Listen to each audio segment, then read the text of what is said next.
I'm Zeb Elif, Associate Professor of Jewish History at Touro College Hebrew Theological College, and today I'm joined by a good friend.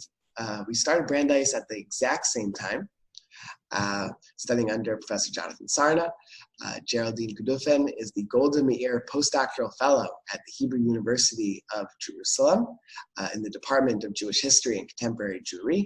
Her dissertation was The Civil and Religious Worlds of Marriage and Divorce Russian Jewish Immigrants in France and the United States, 1881 to 1939. All of that is critically important because what you've done is synergize not just different methodologies and sources, but looking at the immigrants, case female experience during this wave of migration where the Jewish population in the United States rises from 250,000 in 1880 to 1 million, by most accounts, by the turn of the century, to 3 or 4 million as we move on to the 1920s. What you've shown is that their civil lives, their civic experiences being immigrants in the United States is tightly bound to their religious experiences. Right. First of all, Zev, thank you so much for the invitation. I so appreciate being in conversation with you. And thanks for the summary. So really what this work was about, and it's ongoing because I'm about to publishing it. I'm hoping to publish it as a book. There's 2 different books. Yeah, well, it will be two separate case studies, actually, one on France and one on the US, but both books will still look into kind of the comparative and transnational approach that I took in the dissertation. So I'm still interested in this, but it will be kind of distinct case studies. So as you said, the period we're talking here, the 8th of the 19th century, the early decades of the 20th century, really until the restrictions that were imposed in the United States, especially in the 1920s. This is a period of mass migration of Jews from Eastern Europe. And the historiography actually in France and the United States is very different. In the US, as you know, there is a very large body of scholarship on East European Jewish migrants, but that's not the case in France. So in France, I'm definitely filling in gaps in so many ways, just because there are some studies, but definitely not to the same degree that we have in the United States. But even in the United States, where there's, again, such a large body of scholarship, there is very little or relatively little about the law itself. And so that's what I was trying to do in the dissertation and the book, is trying to look into this migration from a legal perspective. And that opens a wide array of perspectives into gender history, because the law, both Jewish law and civil law in the United States, are very much based on gender. Different sets of rules apply for men and women. And so when you look into really the legal experiences of migrants, you can really see how gender differences are inscribed in both legal systems. And the other avenues that it opens is really kind of understanding the relationship between as you called it, the religious community, the religious world of those immigrants, and the broader society. And the kind of complex legal interactions that happens between the 2 legal systems, the Jewish legal system and the civil legal system. And what it shows is that on the one hand, Jews are not insular. They're not kind of stuck into a traditional world where, they kind of like Fiddler in the Roof, right? They came from Eastern Europe, they transplanted themselves in the US, and they have no contact with the broader society. So really, when you look at their experiences through the law, you see that it's not the case. And in fact, immigrants, and especially Jewish women from Eastern Europe, turn to the courts in very high numbers. How does that play out? Where do you see when an immigrant woman is coming from Europe to the United States during the decades bracketing the 20th century? Why are they coming to the court? They obviously are looking for a divorce. In your case, you're looking at Jewish divorce. What type of agency and what type of tools is the American legal system providing to these women? Okay, so the question of divorce is actually quite complicated, both in France and the United States. And in fact, what I found out in my research is that divorce was quasi-inaccessible in both places, but for very different reasons. So in France, the courts applied the doctrine of nationality to all immigrants who were not naturalized citizens. And really, the emphasis of the research was about Jewish migrants from Eastern Europe who are not yet citizens of either France and the United States. And that's really important because that means that they occupy a kind of marginal status where they're no longer in Eastern Europe, where they were born, but they're also not yet considered full citizens of the places to which they moved. So the situation in France was that the courts applied Russian law to Jewish immigrants coming from the Russian Empire. And that was really complicated because Russian law at the time, and I'm talking here pre-1917, did not have civil marriage or civil divorce. It didn't have civil institutions of marriage and divorce. And so each religious group within the Russian Empire was subject to the laws of their own confession, of their own religion. So for Jews, that meant that they were subject to halakha.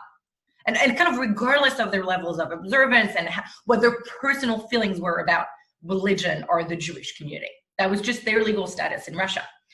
And so when they came to France, they brought this status with them. And that created a host of issues because France was particularly attractive to Russian Jews who were not particularly religious and were very attracted by the idea of France being the, the nation that brought the French Revolution and the Enlightenment and all these very lofty ideals that they kind of ascribed to.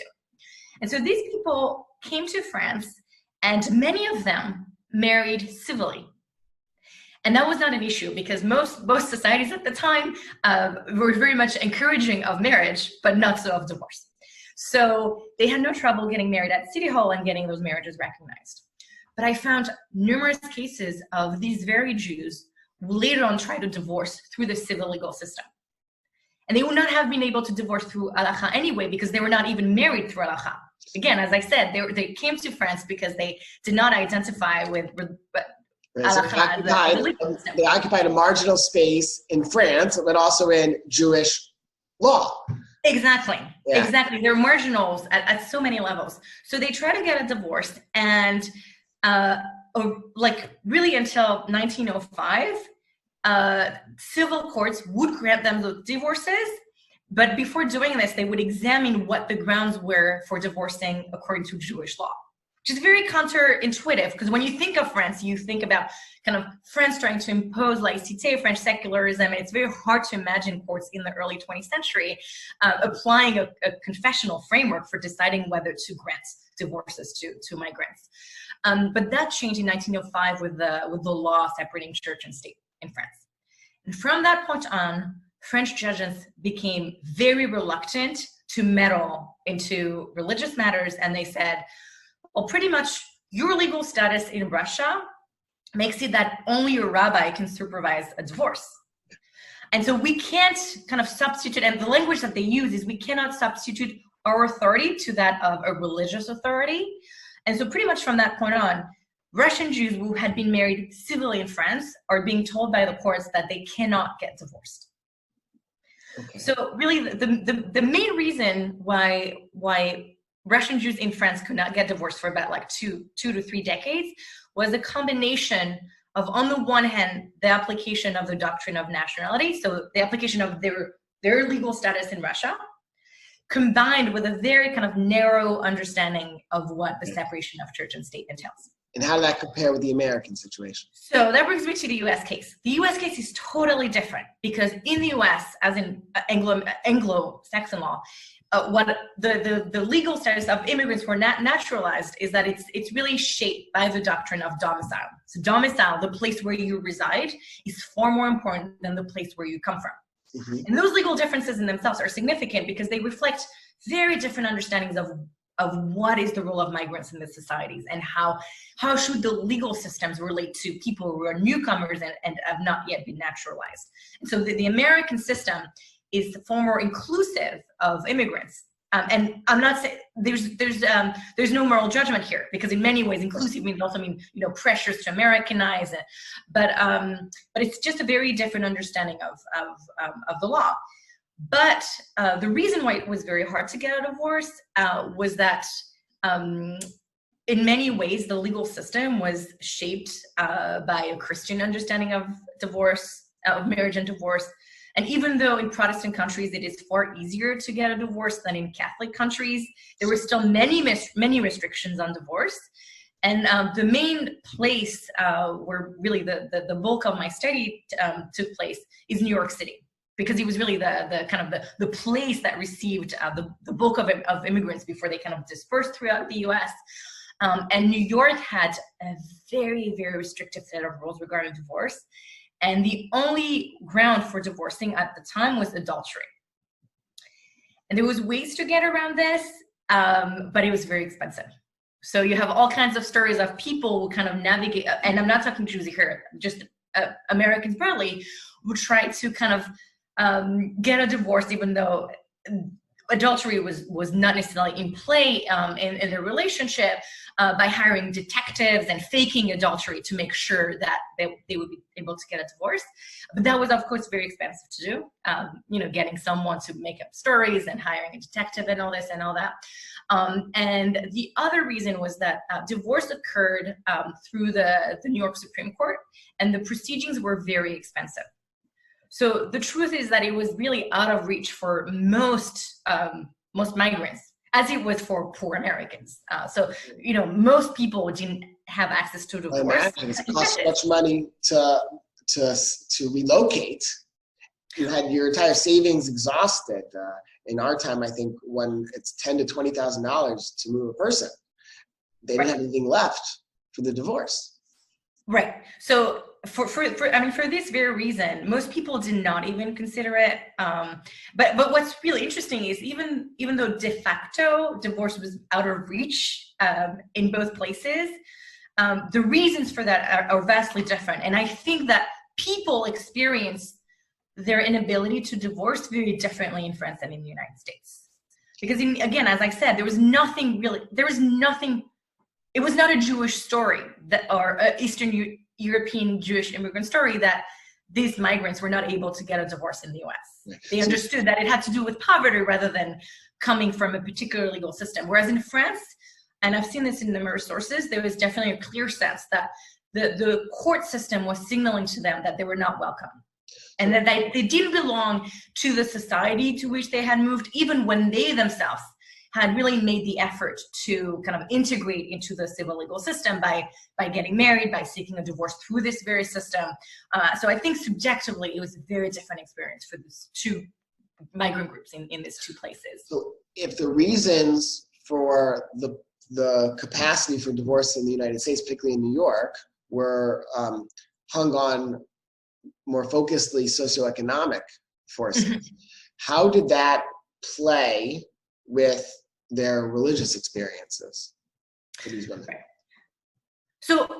So first of all, kind of to bridge the two questions, I do have to note that while it was pretty much out of reach to get a divorce, many people, including women, as I said, turned to the courts.